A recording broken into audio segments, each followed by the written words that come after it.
Singapore has become an economic powerhouse in its own right due to superior technology, financial services, and architecture. But it wasn't always this way. This recording describes Singapore's rise in power through the financial boom of 1987. We will first start by covering the recession in 1985, which was the first recession that Singapore faced after her independence. Increased competition in Southeast Asia, lower demand particularly from the US, high prices for businesses locally, all contributed to a major economic slump. Our government subsequently lowered costs for businesses and focused on the finance sector. External demand was brought back up, and after slow growth in 1986, had recovered significantly going into 1987.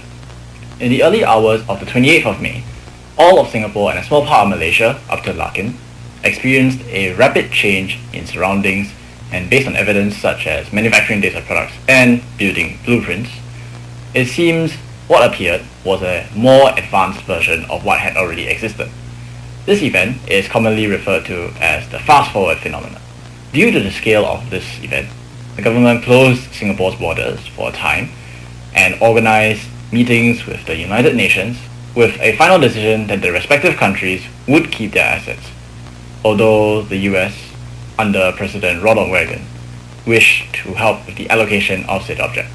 To help with properly distributing and allocating these assets, Prime Minister Lee set up the Ministry of Technological Management and the Transport Infrastructure and Automobiles Board, who work with the existing Housing and Development Board, Public Utilities Board, Economic Development Board, Port of Singapore Authority, Monetary Authority of Singapore, Ministry of Home Affairs, and Ministry of National Development.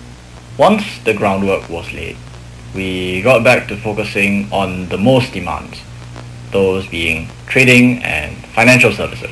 However, tourism became exceptionally popular due to the new architecture present on the island following the fast-forward event. All of these businesses had tremendous growth after the fast-forward.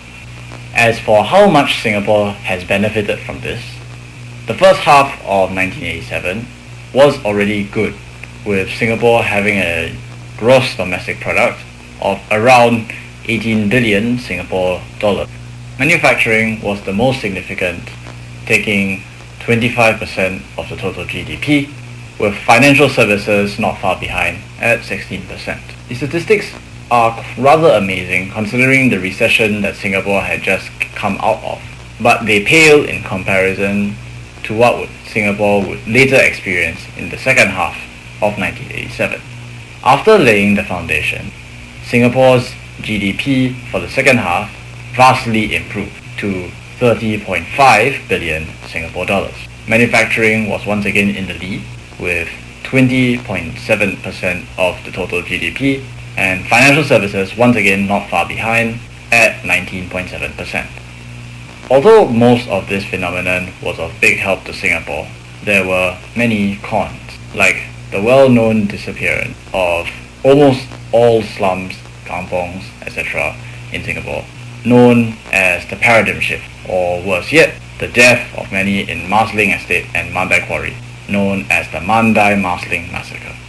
On the economic side, this came in the form of people having to rapidly reskill themselves, as some jobs, with the rapid advancement of technology, suddenly became less or almost completely irrelevant, such as personal stockbrokers, which were almost immediately replaced by new and improved computer algorithms. Clerks also had to rapidly reskill themselves when their jobs regarding paperwork, passbooks, and so on were suddenly replaced with new automated machines like the new ATM.